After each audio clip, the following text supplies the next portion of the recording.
వార్షిక నేర నివేదికను భద్రాద్రి కొత్తగూడెం జిల్లా ఎస్పీ బిరుదురాజు రోహిత్రాజు గత కొద్దిసేపటి క్రితం విడుదల చేశారు. శాంతి భద్రతల కల్పన, నేరాల నియంత్రణలో పోలీసులు ఈసారి అత్యుత్తమ ప్రతిభ కనబర్చారని కూడా క్షేత్రస్థాయి సిబ్బందిని కూడా ఆయన కొనియాడారు. ఈ ఏడు సాధించినటువంటి విజయాలతో పాటు క్షేత్రస్థాయిలో ఉన్నటువంటి లా అండ్ ఆర్డర్కి సంబంధించినటువంటి అనేక అంశాలను కూడా మీడియాతో వెల్లడించారు బిరుదురాజు రోహిత్రాజు. ప్రస్తుతం మనతో ఐపీఎస్ అధికారి రోహిత్ ఉన్నారు. ఆయనతో మాట్లాడి పూర్తి విషయాలు తెలుసుకునే ప్రయత్నం చేద్దాం. సార్, ఈ ఏడు ఛాలెంజింగ్ ఇయర్గా చెప్పుకోవచ్చా? ఎందుకంటే ఈ ఏడు దాదాపు కాల్పుల మూతతోనే ఈ ఏడు ముగిసింది అనుకోవాలి. ఎందుకంటే తెలంగాణలో ప్రధానంగా అత్యంత తీవ్ర మావోయిస్టు ప్రభావిత ప్రాంతమైనటువంటి భద్రాద్రి కొత్తగూడెం జిల్లాలో మావోయిస్టు కార్యకలాపాల అడ్డుకట్ట కావచ్చు, నేరాల నియంత్రణ కావచ్చు, గంజాయి రవాణాకు గేట్వేగా భద్రాద్రి కొత్తగూడెం జిల్లా ఉండడం కావచ్చు, ఇలాంటి అనేక అంశాలలో పోలీసులు ఈసారి అత్యుత్తమ ప్రతిభ కనిపించినట్లు రిపోర్ట్లో కూడా స్పష్టంగా అర్థమవుతుంది. మీరు ఏం చెప్తారు ఈసారి?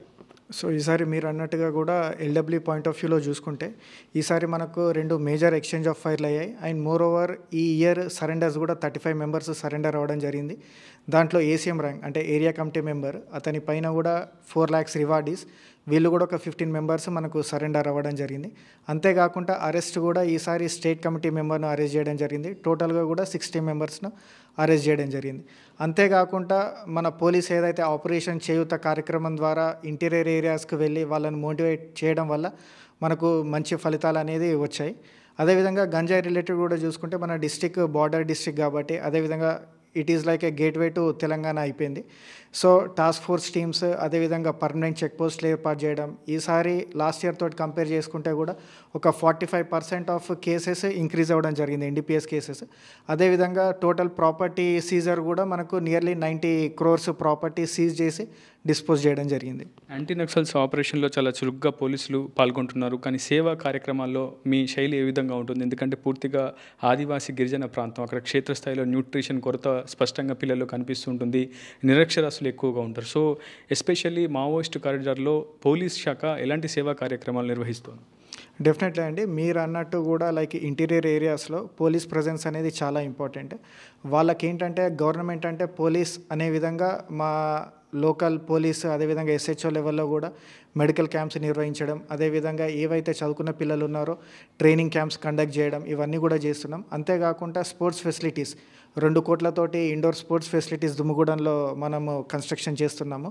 అండ్ మారుమూల ప్రాంతాలు ఆల్మోస్ట్ లైక్ ఛత్తీస్గఢ్ ఇంకో 2 కిలోమీటర్లు ఛత్తీస్గఢ్ అన్న ప్రాంతంలో కూడా 2 crores తోటి మొబైల్ హాస్పిటల్స్ కూడా కన్స్ట్రక్షన్ చేయడం జరుగుతుంది. అదే కాకుండా వాళ్ళకు ఎటువంటి సమస్య ఉన్నా కూడా ఓన్లీ పోలీస్ పాయింట్ ఆఫ్ వ్యూలో కాకుండా ఏ డిపార్ట్మెంట్ నుంచి ఏమైనా సమస్య ఉన్నా కూడా వాళ్ళు లోకల్ పోలీస్ స్టేషన్కి వచ్చి చెప్పుకుంటే ఆ కోఆర్డినేషన్ తోటి వాళ్ళ ప్రాబ్లమ్స్ అని కూడా సాల్వ్ చేయడం జరుగుతుంది. లచ్చన్న టీంని పూర్తిగా వాషౌట్ చేశారు. సో రఘునాథపాలెం ఎన్కౌంటర్ కావచ్చు, కరకగూడెం అడవుల్లో జరిగినటువంటి ఎన్కౌంటర్లో పోలీసులు చాలా అత్యుత్తమైనటువంటి విజయాలను సాధించగలిగారు. గత కొన్నేళ్లతో పోలిస్తే ఈసారి పోలీసులు చాలా యాక్షన్ ప్లాన్తో కావచ్చు, ఇతర డిపార్ట్మెంట్ల సహకారంతో చాలా చురుగ్గా పాల్గొనడం తెలుస్తుంది. వీటన్నింటికి ఎన్నుకున్నటువంటి విజయ రహస్యం ఏంటి? సో ఫస్ట్ థింగ్ ఏంటంటే మనకు ఇన్ఫర్మేషన్ సిస్టమ్ అనేది కూడా మనకు పకడ్బందీగా ఉంది. అదేవిధంగా మన స్పెషల్ పార్టీ పోలీసులు కావచ్చు, గ్రే హౌండ్స్, వీళ్ళందరూ కూడా కోఆర్డినేషన్ తోటి మనకు వాళ్ళు వచ్చిన ఇన్ఫర్మేషన్ కానివ్వండి, లొకేషన్ కానివ్వండి, ఇవన్నీ కూడా రావడం వల్ల మంచి రిజల్ట్స్ అనేది వచ్చాయి. అండ్ మోర్ ఓవర్ నేను చెప్పినట్టు కూడా మా మేజర్ ఫోకస్ కూడా ఈ ఎక్స్చేంజ్ ఆఫ్ ఫైర్ న్యూట్రలైజ్ చేయడం కంటే కూడా ఎక్కువ సరెండర్స్ అండ్ అరెస్ట్ మీదనే మేము ఫోకస్ చేస్తున్నాం. అంటే మీ ఆర్టీవీ ముఖంగా కూడా నేను వాళ్ళకు విజ్ఞప్తి చేసేది ఏంటంటే ఎవరైనా కూడా లోపల ఉన్న వాళ్ళు బయటకు వచ్చి జనజీవన స్రవంతిలో కలవాలనుకునే వాళ్ళు ఫ్రీగా రావచ్చు. అండ్ వాళ్ళకి ఏవైతే రివార్డ్స్ ఉన్నాయో తక్షణమే అంటే వితిన్ 1 monthలో కూడా వాళ్ళకు కల్పించి పునరావాసం కల్పిస్తున్నాం. గతంలో సరిగ్గా భద్రాద్రి కొత్తగూడెం జిల్లా నుంచి అటు ఏఓబీ నుంచి కావచ్చు, ఛత్తీస్గఢ్ నుంచి చాలా పెద్ద ఎత్తున గంజాయి రవాణా అనేది జరుగుతుండే. సో భద్రాద్రి కొత్తగూడెం జిల్లా మీదుగానే ఎక్కువగా రవాణా జరగడం మనం చూసాం. గతంలో ఎక్కువగా కేసులు నమోదే, కానీ ఈసారి ఎన్డీపీఎస్ కేసులు కూడా చాలా తక్కువగానే నాకు కనిపిస్తున్నాయి. ఎక్కువగా అంటే పూర్తిగా రవాణా అనేది ఏ స్థాయికి పరిమితం చేసే ప్రయత్నం చేశారు? సో మనకు ఈసారి కేసెస్ చూసుకుంటే లాస్ట్ టైం కంటే కూడా ఒక 45% కేసెస్ అనేటివి కూడా ఇంక్రీజ్ అయినాయి. అండ్ మోర్ ఓవర్ 50% రికవరీ కూడా మనకు ఈసారి పెరిగింది. మీరు అన్నట్టు కూడా అక్కడ కల్టివేషన్ మనకు మేజర్గా కూడా ఇవి వచ్చాయి. డొంకరాయి, సీలేరు, ఈ ఒరిస్సా మల్కాన్గిరి డిస్ట్రిక్ట్స్ నుంచి కూడా ఎక్కువ కూడా రవాణా వస్తుంది. సో మేము ఇంటర్ స్టేట్ కోఆర్డినేషన్ ఏదైతే మనకు అల్లూరు సీతారామరాజు డిస్ట్రిక్ట్ పోలీస్ వాళ్ళతోటి కోఆర్డినేట్ చేసుకుంటూ భద్రాచలంలో కూడా ఒక ఎస్ఐ స్థాయి అధికారితోటి పర్మనెంట్ చెక్ పోస్ట్ ఏర్పాటు చేసి ఎటువంటి గంజాయి కూడా రాకుండా కూడా కట్టడి చేస్తున్నాము. అదేవిధంగా ఏవైతే ప్రైవేట్ బస్సెస్, గవర్నమెంట్ బస్సెస్ వస్తున్నాయో ఆ కన్సర్న్డ్ డిపో మేనేజర్స్ కూడా లెటర్స్ రాయడం జరిగింది. వాళ్ళు కూడా ప్రాపర్ చెకింగ్ చేస్తున్నారు. మీరు అన్నట్టు కూడా ఏదైతే స్మాల్ క్వాంటిటీస్లో 2 వీలర్స్ మీద వస్తున్నారో వాళ్ళు కొందరు ఏంటంటే ఈ చెక్ పోస్ట్ కళ్ళు కప్పి వస్తున్నారు. బట్ వాళ్ళ మీద కూడా మేము నిఘా ఉంచుతున్నాం. General elections, Peddavagu floods, Sri Rama Navami వేడుకలు, ఇలా ప్రతి ఒక్క కార్యక్రమాన్ని పోలీసులు ముందుండి నడిపించే ప్రయత్నం చేశారు. మళ్ళీ ముక్కోటి కూడా వస్తుంది. సో పోలీసులకు ఎక్కడ కూడా టైం లేకుండా, రిలాక్సేషన్ లేకుండా వర్క్ చేస్తున్నారు. సో పోలీసులకు సంక్షేమానికి సంబంధించి అటు పోలీస్ శాఖ, తెలంగాణ పోలీస్ శాఖ ఏమైనా చర్యలు తీసుకుంటుందా? చాలా పూర్తిగా బిజీగా ప్రతి ఒక్క కార్యక్రమాన్ని ముందుండి నడిపించాల్సి వస్తుంది కదా. సో వాళ్ళకి సంబంధించి, ఆ ప్రెజర్ వర్క్కి సంబంధించి డిపార్ట్మెంట్లో ఎటువంటి యాక్షన్ ప్లాన్తో ముందు? డెఫినెట్లీ అండి. అంటే పోలీస్ అంటేనే మాది 24/7 జాబ్.